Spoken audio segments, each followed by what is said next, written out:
like the way this is written, and also so I don't fuck it up. What? 3 pages? Okay.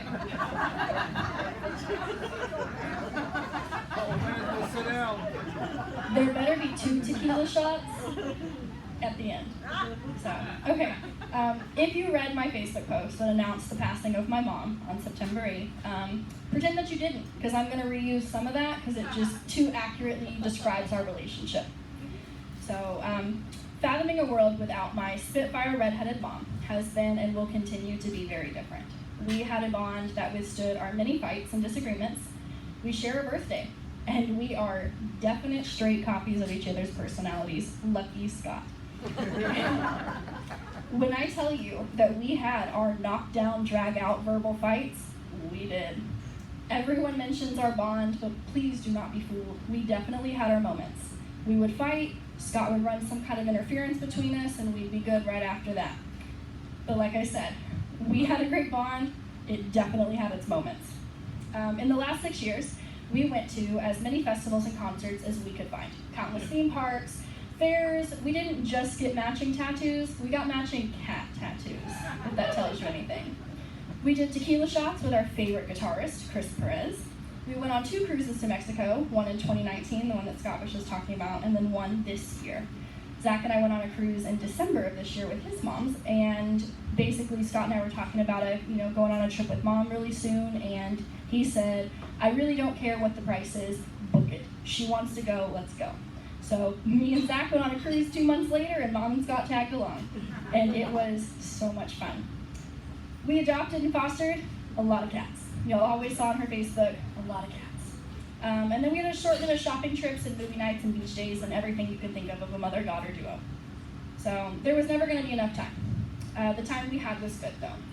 These are some of the things I have been reflecting on since she passed as lessons, and I'm very thankful to have learned these core values that she instilled in me. I recently had the opportunity to see her all-time favorite band, Motley Crue, and I desperately wish she could have been there with me. So thank you, Mom, for making me a crew head like you. Thank you for teaching me to stand my ground for anything I believe in and not for 1 second falter. For being there anytime I needed you without a question. For answering my FaceTime calls when I needed to know what shoes to wear to a bar, to court, to anything I was doing to tell me what temperature to cook something, because everyone knows I'm a shitty cook. To guide me when I had bleach on my hair and didn't know what to do or how to fix what I just screwed up. When I had a rough day at work, a case was weighing on me, someone cut me off in traffic, or I just wanted to fucking scream. She taught me to be my own person, to recognize and be a voice for anyone affected by domestic violence, to help a stray animal whenever possible. So thank you, Mom, for instilling in me this backbone you definitely had. I'm so thankful I learned this from you. I didn't get your red hair, but I definitely got your fiery personality, and I don't think anyone would doubt that.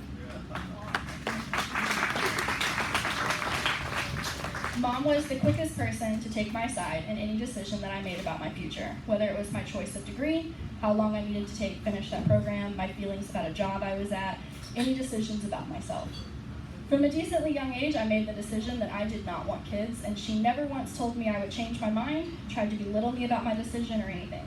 She always pushed me to understand it was my decision and my decision alone, and she would back me through anything I faced. Earlier this year, I made the decision to consult with a surgeon about getting my tubes tied, and ironically, Mom faced more backlash than I did. When her and I would talk on our nightly FaceTime calls, she'd tell me about a shitty Facebook message she'd gotten from someone or whoever she ran into in the store, and them just telling her that she needed to convince me otherwise. And I'm assuming you all know what she told those people, right? So that's pretty on brand.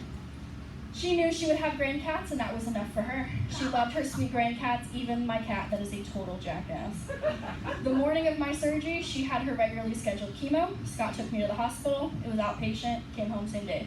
Mom that day had also had chemo, so she felt like crap for the next couple days, and her and I had a field day having Scott wait on us both-handed foot. We watched movies, we ate in bed, we drove him crazy. It was fantastic.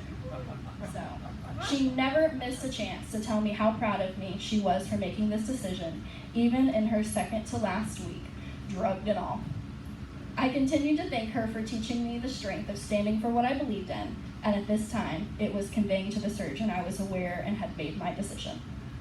Today, being October 1st, gave me enough time to put this event together, gave the family a little bit of breathing room to process this loss, but it also seemed fitting as October is the awareness month for domestic violence, but is also the month of her first major surgery since becoming aware of her diagnosis in 2016.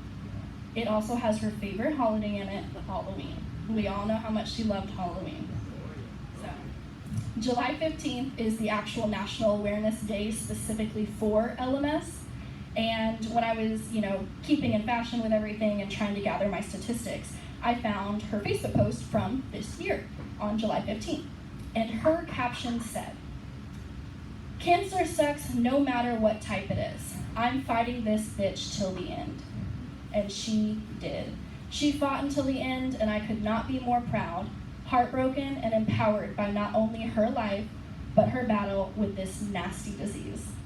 Please join me in raising a toast to my beautiful, incredibly strong, oftentimes very stubborn, exceptionally giving, tremendously caring, and just all around a fucking boss of a woman.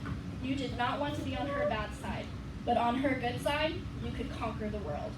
I hope I can only be as half the woman she was. I love you, Mama. We will take it from here. Amen. Thank you guys for being here.